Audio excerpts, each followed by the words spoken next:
Hey guys, welcome back to Two Dudes Talking. Today we are discussing the soundtracks that you need to revisit right now. Check it out.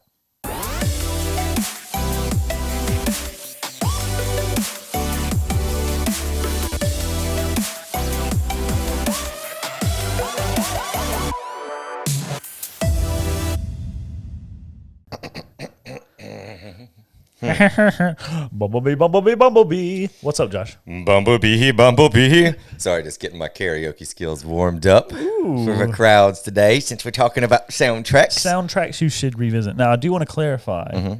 These are soundtracks that are compiled together for a film. Right. Not just the original score to a movie. We'll do an episode on that later. Yeah, before we dive into this, there are some awesome ones that I would like for people to that are very awesome. I mean, just great. Yes. Joker, first female composer to win the Best Original Soundtrack was for Joker. Awesome. High Score, Netflix. We've been talking about that a lot here lately. Yes. The score is just wild. It's so good. And I had to wonder after watching it if the DJ and audio creator for Nintendo had anything to do with that. Yeah, I don't know. Because it sounded like his own music they were playing in that club scene. Oh yeah. It sounded right up the alley. I think more iconically, like Sega games, like Sonic, though the music in those games, crazy. Like Sega kind of, I think, brought an edge. Like in that show, they were talking about like Nintendo's going for kids, we're going for 15 years and older. Right. Sega was. Right. So like the music was huge in their marketing and in the games too. Like those Sonic the Hedgehog games had like freaking Joe Satriani and it's Dream Theater. It's crazy guitar type stuff. Yeah. Just wild stuff. And then Stranger Things, also very similar to. I mean, well, not really similar to High Score's score. But I it guess has like an 80s vibe. The synth and the. I don't remember who it was that did the soundtrack for that. I'll look that up here in a moment, but that immediately caught my attention, and so those are some standout scores. Some scores. So on to the soundtrack. So you may know this already, you may not, but like whenever you're watching a movie, and if you stay for the credits, good for you because people put their their hard work into making that movie. But when you watch the credits, you'll see original music by, or music composed by, or original score by. That's a person that wrote music strictly for that film. And then if you see in a film just music by, that's a person that was hired to gather the soundtrack from existing pieces of music for a film. Right. Here, you find the most appropriate songs for these moments. Make the people want this more. Yeah. You know? And the director and producers will have a say-so in that. You know, they'll probably find hundreds, if not thousands. And, you know, you'll just, boom. And a lot of times that person's also responsible for, like, clearing the rights to use that song, right, et cetera, et cetera, et cetera. So just a little fun fact there for you. But today I think me and Josh, we got three that we want you to go listen to. Because they're so good. Well, they are, and they capture the time very, very well as well, which is neat for me. Mine, before I introduce the movies, I'm going to tell you the years they came out. So one is 1999, one is 2000, and one is 2005. So that was obviously a nostalgia play in my selection. So let's see. I have, we'll do the years as well. Let me see. I know one of them is 96. I think the other is 93. Yep. And let me see what the last one was. Gosh, just seeing the first name that popped up on this just made me so happy. My last soundtrack comes from...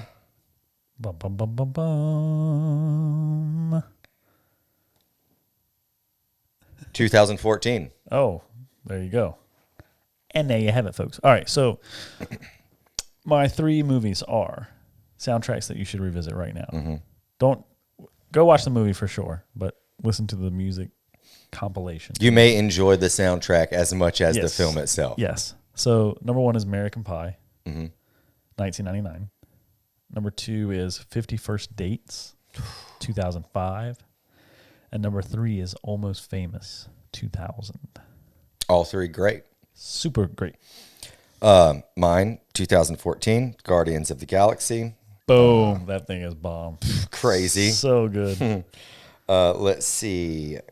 Can't Hardly Wait from 1998. Yep. And then Romeo and Juliet. Shout out Wade Pursley for the Can't Hardly Wait. Knocking the boots. Knocking the boots. 2013. No, not 2013. 93, right? Yeah. This is not the same Romeo. Juliet. Oh, Romeo and Juliet. Yes, Romeo. It's like Romeo. 96, Wherefore art thou, thy Romeo? Boom, boom, Let's see. boom, boom, boom. 96. Yep. So I'll just dive into this American Pie soundtrack real quick. So 1999, I'm 10 years old. I think we talk about this movie in the episode of movies we shouldn't have watched as kids. I definitely didn't watch this movie at 10 years old. I probably watched it around 13 or 14. My favorite band of all time is Blink-182. And they were just getting super famous in 1999 off their album Enema of the State. And then they're actually in this movie in a scene. Right. And they're one of the they're watching Jim and Nadia and on this live stream. And the first warning of the dangers of the internet, children, right there. But their song that's playing back and forth as Jim's running from house to house is called Mutt by Blink-182, and it's one of my favorite songs off the album. It's number 10 on that album, and they're featured in the movie itself, American Pie. A funny thing about it is Mark and Tom are credited as Mark and Tom in the movie. Travis is miscredited as Blink's old drummer Scott Rayner in the movie. And it's like, what? I didn't know they put him down as Rayner. That's wild. So boo that man. Boo. But to be fair, they probably shot that movie in 98. To be fair, Travis had just joined the band around that same time. right. So And then was legendary from that moment and forward. it was legendary. To be fair. So this is, a movie about high school dudes trying to get laid. So the contemporary soundtrack is going to reflect that, which Blink-182's music. The song Mutt is about the perspective of a guy looking at these two people who are just hooking up all the time, basically. And but more so for this soundtrack, I just want to list off. I'm not going to go in every song like this, but artists that are on this soundtrack: Third Eye Blind, Tonic, Blink-182, Sugar Ray, Super Transatlantic, Dishwalla, Shades Apart, Bachelor Number 1, Goldfinger, The Loose Nuts. I feel puberty reapproaching and pimples coming out right now. I now have acne everywhere. And hair in strange places. I've got never had hair everywhere. I'm like Robin Williams' offspring over there. The Atomic Fireballs. No, this soundtrack is dope. It's if I had to describe it in one word, it is alternative. 90s alternative, baby. So the greatest time period in the history of mankind is 1998 through 2004.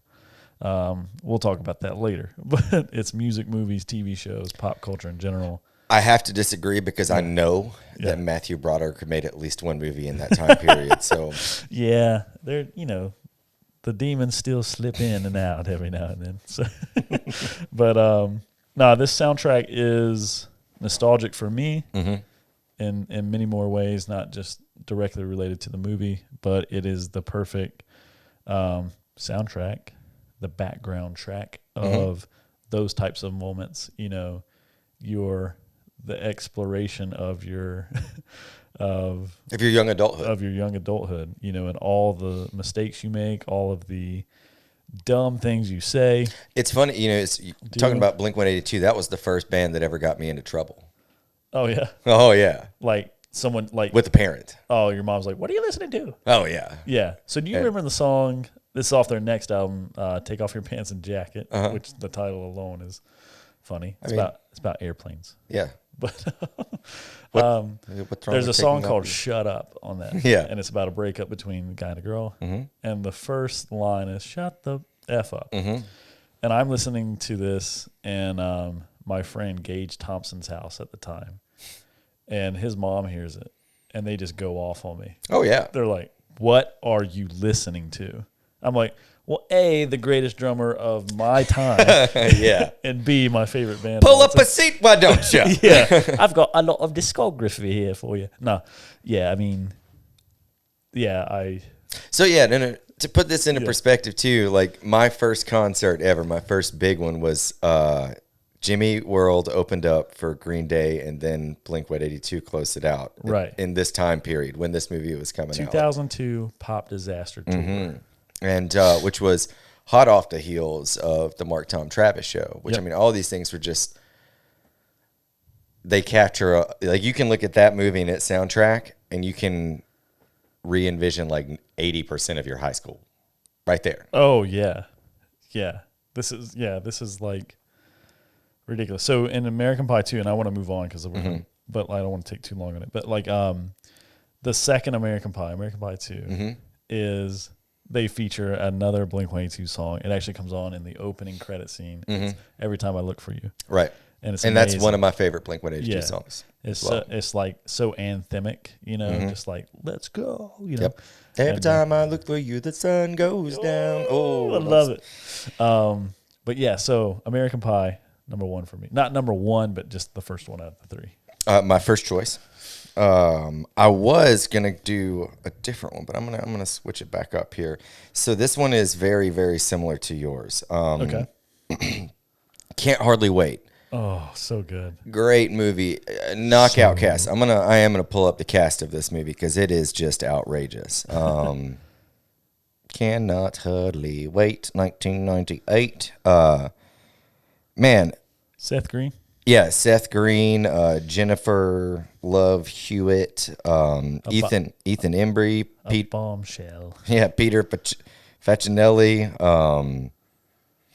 Charlie Korsmo, Jamie Presley. Like, yeah, there's just you go if you don't Faison. recognize half of these names, Jason Segel. you've seen him in a million. All of these people. Yeah, like Charlie Korsmo is the Jack from Hook. Right. A little kid, grown up in a high school as a high school nerd. Seth Green, you know that dude. Like Jamie Presley, still you could switch a couple letters on her last name and she could be my next ex-wife. Still today, So fun, but and funny. Yeah, and I mean, so this came out at a very similar time frame as Can't Hardly Wait. The covers of these movies are even similar. You got like the American. Oh, you mean as American Pie? Yeah, yeah. So you got like the dudes on American Pie with the picture of the pie and then the big red letters, right? Can't Hardly Wait is all of the kids from this movie, and then big red letters Can't Hardly Wait. Like it's very, very similar, except instead of the same vein. Yeah, instead of them making an agreement to lose their virginities, it features a series of characters that are all out on their own things they want to get done by the end of high school. Like the nerds, they want to avenge themselves on the jocks. You know, they want to visit revenge upon them. There is a group of guys in Can't Hardly Wait that's led by the one dude that's trying to break up with their girlfriends before graduation. Yes. We all got to break up with our girlfriends before graduation. Yes. It's so dumb. All the jocks are trying to leave their girls before they go to college where they're around women for the first time, not high school girls, but women. Yeah. And then the main character is trying to express his love for his main love interest, Jennifer Love Hewitt. Yeah. And, but it is just so funny, and it's all around this big house party on graduation night. Right. So, without further ado, the soundtrack. I need to count how many of these movie or songs between these different lists I've done at karaoke. Graduate, Third Eye Blind, Can't Get Enough of You Baby, Smash Mouth, Damn It, Blink-182, I Walked In by Broham. Turn It Up, Fire It Up by Busta Rhymes. Hit 'Em With the He, Lil' Kim, Missy Elliott, Mocha. Swing My Way, KP and Envy. Flashlight. I'll give you $1 right now if you can tell me who wrote Flashlight. I can't. George Clinton. It's Tricky by Run DMC. High by Feeder. Tell Me What to Say, Black Lab. Can't Hardly Wait by The Replacements. Umbrella by Dog's Eye View. And Paradise City by Guns N' Roses. These are not the same as, it wasn't necessarily all the popular songs that were going on currently. No. But every 5 seconds in this movie, you've got another thing you're recognizing. I cannot stand Smash Mouth, but I don't mind it in that movie. It just fits so well, and it's so loved dated. them back then, though. I loved him back then. Yeah. Shrek. Yeah. No, it's attached. It's Shrek. Attached. Yeah, it is attached to Shrek. But I mean, these songs right here, "Graduate" by Third Eye Blind. Oh yeah, can I graduate? Yeah. Anything by Busta Rhymes. Like these guys, some of these guys aren't around anymore, but they were just so big. And so when we say, for me, soundtracks you ought to revisit, there's a lot of stuff that you're not going to think about how much you enjoyed it until you hear that again. And you're in that house party setting and such. Sidetrack to Busta Rhymes. Uh-huh. If anybody in here, anybody. Busta? If anybody in here likes great music videos, Put your hands where minds can see. that dude's music videos in late 90s, early 2000s are iconic. My 5-year-old daughter, Yeah. thank goodness she has me for a dad, dude. She's going to at least know what good music was from when I came up and to appreciate it. Fantastic music videos. She saw the and she was like, immediately picked up on it. She was like, "Daddy, is his hair in ponytails?" I was like, "No, that is in Busta braids, Layla." Yeah. And those things were real. I mean, it was just so Talk great. about energy, dude. Yeah. So I didn't want to sidetrack. But No. Busta Rhymes, when I was, my first seat, when CDs first came out and they still had the non-explicit. No, this is wild. You used to be able, can't buy them in a lot of stores at all anymore, which makes sense. But I bought my brother Rob Zombie Hellbilly Deluxe 2000. Right. I think I might have said this before, but he got me the Busta Rhymes Break Your Neck album or whatever it was that year in 2000. And our parents took a look at each of these albums. You got a dude dressed up like a zombie. Like, Rob Zombie. Nope. And then Busta Rhymes, and the particular image was of him in the middle of some gnarly head swing where his dreads are just swinging up behind him in success, and it's just fanned out. It looks so sick. They're like, back to the stove. Yeah. And my sister took us right back to the stove and then right back to Best Buy and got us the uncensored versions of them. And I was like, It's like, you guys aren't watching this, Joshua. Yeah, Becca's like, I'll take it back, Mom. Don't worry. I'll make sure they return them. So we did and went right to Best Buy and got the better versions. Here's the debauchery, children. Try not to jam too hard. Try not to eat it all in one sitting. Yeah, no, it was dope. No, that's dope. Yeah, Can't Hardly Wait. Great soundtrack. Mm-hmm. Fantastic. Fun. I mean, nostalgic. Very. And with these two movies in particular, the soundtrack is almost, at least the songs individually, are as nostalgic to me as these two movies, Can't Hardly Wait and American Pie. Right. Some of those songs are just coming out at the most critical points of my life as it was being formed into a young man. Unfolding. As it was unfolding. My next one is 50 First Dates, 2005. Adam Sandler, Drew Barrymore. Great movie. Such a feel-good. I'm not taking steroids. Yeah, Doug. Okay, Doug. So this soundtrack is... So the movie takes place in Hawaii. Mm-hmm. So it's obviously geared around just all those vibes. Just to be real quick, though, some of the artists include 311. Mm-hmm. Would that be Amber on there? Both Amber and Love Song. Okay. Yeah. Both great songs. Seal, Lips Like Sugar. Mm-hmm. Your Love, which is Wyclef Jean and Eve. Mm-hmm. So good. Wyclef, dude. Ziggy Marley, Drive. Such a good song. Who's gonna drive you home? Mm-hmm. Fergie, Will I Am, True. Every Breath You Take, which is a cover by UB40. Oh, yeah. Such a good. It's a little like reggaeton. Yeah. Yep. Dryden Mitchell, Friday, I'm in Love, which is a cover by The Cure. Mm-hmm. Such a good song. Breakfast in Bed, which Nicole Scherzinger and Jason Mraz, I Melt With You. Such a good track. And then Adam Sandler wrote a little song in the scene called Forgetful Lucy. Yeah. So good, every time Adam Sandler writes anything in any movie, The Wedding Singer. Oh my gosh, dude. Forgetful Lucy. She's got a nice caboose. Yeah. Sorry you guys had to hear me sing, but that's a great song. No, that was beautiful, dude. Yeah. Appreciate it. Thanks. This movie, I love this movie. Like, I love this movie more than some serious Oscar-winning things. I don't know why. It's a good movie. It was a really, really neat concept in and of itself, yeah. But it came together wonderfully. Yeah. The supporting cast was so good. It was lighthearted. I don't think some people could have pulled that one off. Yeah, I think the cast is perfect. It was good. But the soundtrack, like rom-com movies have tons of montage scenes. Yeah. And these songs are just so perfect for them. Like that Friday I'm in Love is right. Such a, that's where you see a lot of the 51st dates. Yeah. Yeah. And it's just a good thing. So, and that's such a sweet movie. Oh, such a good movie. But yeah, 51st Dates, that's my second one. So I know we're talking about the soundtracks, but if you haven't seen these movies, you'll probably enjoy them. If you're within 15 years of our age group, you will probably appreciate these movies if you haven't seen them. My second mention here is actually the much more recent movie. But where are we? Oh, Guardians of the Galaxy, 2014.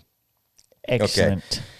So, what year? Can you look up what year this movie is supposed to be taking place when he was picked up, when his mom gave him this thing? Yeah. So, I'm going to go through the songs real quick. So, Ain't No Mountain High Enough. Marvin Gaye and Tammy Terrell. Ooh, Child by Five Stair Steps. So, it's 1980. Yeah. When he's a kid. Word. Yeah. And then awesome. And then it goes up to present day. So, and this is funny. Rupert Holmes. I'm sorry. 1988 is when he was supposed to have been picked up. Guardians 2 goes back to 80. Okay. And that's where you see his dad and her. Okay. So yes, 1988 is. Yes, 88. I'll come back to that. So everybody always gets this guy mixed up with Jimmy Buffett, but it's Rupert Holmes. Oh yeah. The Pina Colada song. Yeah. Cherry Bomb by the Runaways, another dope one. I Want You Back by the Jackson 5. Yep. I'm Not in Love, 10cc. Fooled Around and Fell in Love by Elvin Bishop. Moonage Daydream by David Bowie. Spirit in the Sky by Norman Greenbaum. Go All the Way by the Raspberries. And Hooked on a Feeling by Blue Suede. So this movie came out in 2014, took place the way they delivered this was really neat. So if you haven't seen it, Guardians of the Galaxy, this guy gets taken off into space and goes on adventures. Yep. His mother is dying of cancer. Star-Lord. But you have heard of me. Yeah. And she gives her son in 88 this cassette tape with all of his favorite songs from, when he was a kid growing up. Yeah. So my parents are both much older. My dad's going to be 79 this year in September. He was born in 41. Mom was born in 50.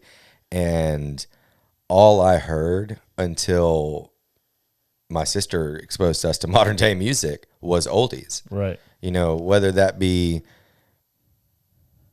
rustic roots of country or, Otis. Blame it all on my roots. Marvin Gaye, Otis Redding, all these oldies were just so big for me coming up. So even though it was a more modern movie and futuristic and neat, it was so dope seeing her hand him this cassette tape, which is actually like the album art and everything. Right. Just really, really cool. And Does it say like Ultimate Mix? Yeah, Ultimate Mix one. Yeah. Side one, side like two. Yeah. Super, super dope. Great movies. Great soundtrack. Yeah. So obviously, like, he's older than me and Josh were, but like even in the 90s, I remember taking cassette tapes, listening to the radio, and recording it. Yeah. Off onto the cassette. Your favorite song, like Kiss 95.1. Oh yeah. And Charlotte would play the high the five top at, 10. Yeah. high five at 9. Mm-hmm. And it was the best, most requested songs, whatever. And I would just record them on a cassette. My thing that we would do that with 93.3 every year leading up to January the 1st would do the top 100 rock songs of the year. So I mean, I remember washing feed buckets by hand on my turkey farm and jamming out to Downward Spiral, or Closer when the Downward Spiral came out by Nine Inch Nails and stuff. Have to turn it down when Dad came out there. Turn it down. But yeah, that was just a standout soundtrack. I mean, I think there's a million oldies to have picked from, but I think those were all very fitting, very fun. Yeah. And I love that my daughter and all my nephews now are fans of Electric Light Orchestra because of the second Guardians of the Galaxy soundtrack. Dude. Don't drop that ELO on them, or they'll start fighting each other. Like they will start fist fighting, trying to pretend to be these good guys in the opening scene of the second Guardians movie. In my blue world. So good. All right, so Almost Famous. It's my third one. That immediately makes me think of, I want to say hello to you as well, Jenna Gribble. I know that's one of your biggest movies. Shout out, Jenna. Love you, miss you, hope you're doing well. Love seeing all your trips and stuff. Someone commented on a post about Almost Famous too. It might have been Aaron, but it could have been someone else. I'll have to look into it. But yeah.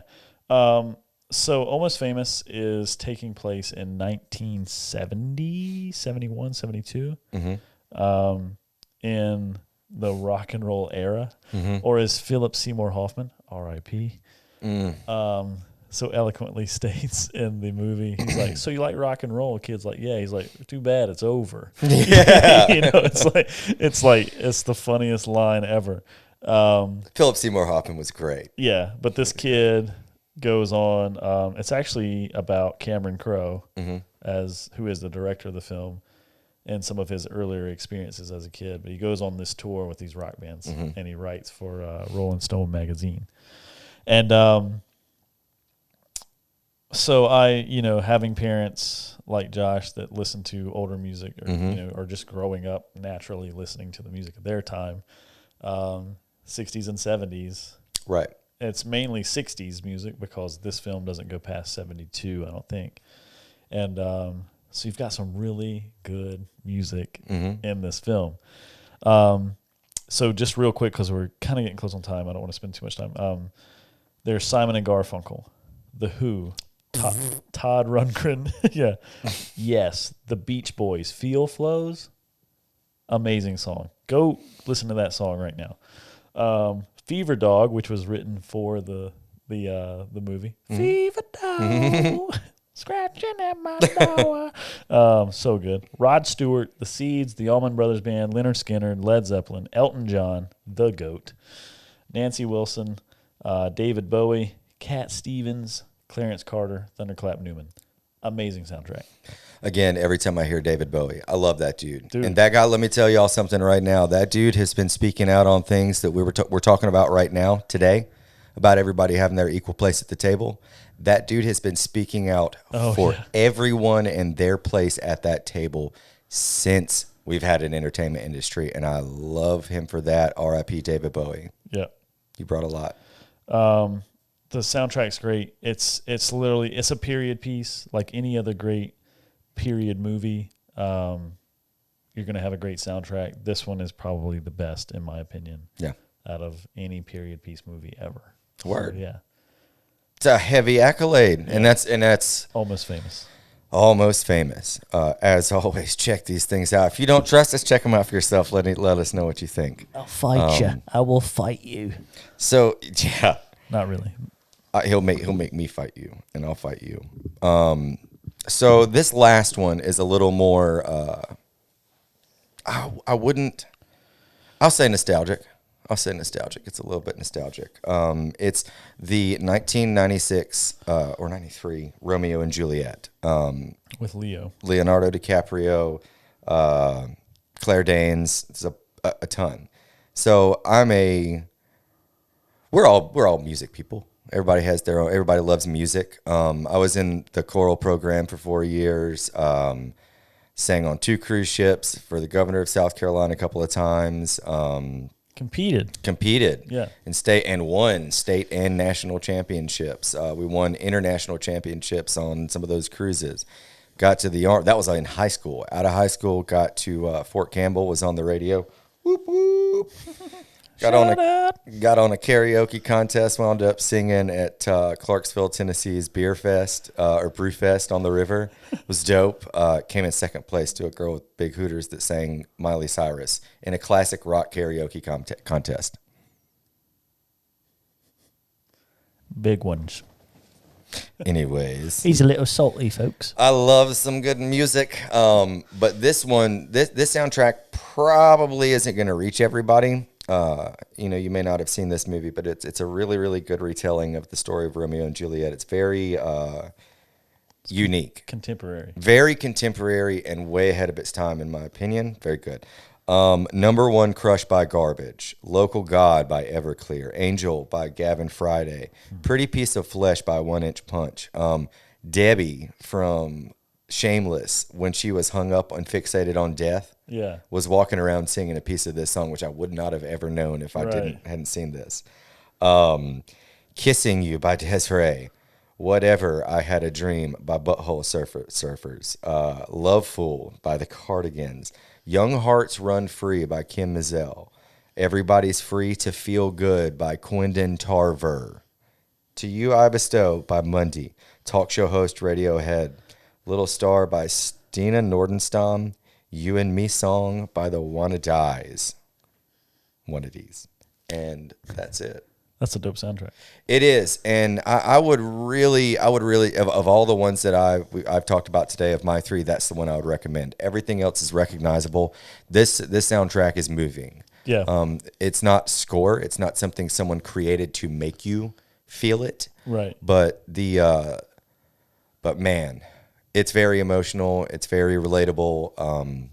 It's very diverse. And it's great. Like in some ways it's harder for you to find music that already exists to fit the perfect moment. Mm-hmm. And especially when you're editing this stuff to, your film to music, because you have to deal with words, you have to deal with the tempo, you have to deal with these things. Now, a lot of people will write or even produce or direct a movie with a certain song in mind. They're like, I'm definitely going to use that song by Led Zeppelin for this scene. Dumb and Dumber.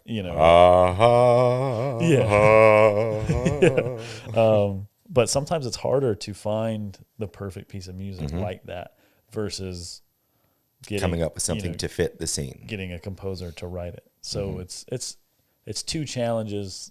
I'm not going to say one's better than the other, but the soundtracks...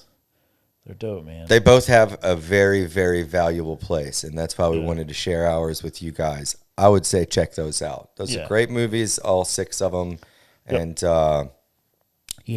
great songs running throughout all of them. Great tracks. The greatest. This is the greatest of all times. As always, let us know what's your favorites in the comments below. And go listen to these right now. Definitely listen to that Romeo and Juliet one. That one's dope. If I had to pick one of mine to listen to, Almost Famous. Mm-hmm. Go listen to Feel Flows by the Beach Boys. You will not regret it. Never, ever. But we will see you guys next time. Hope you enjoy, and let us know what you think in the comments. Don't forget to like, subscribe, and share us. Tell your family. Tell your friends. Share us. And we'll see you next time on Tutu's Talking. Peace out.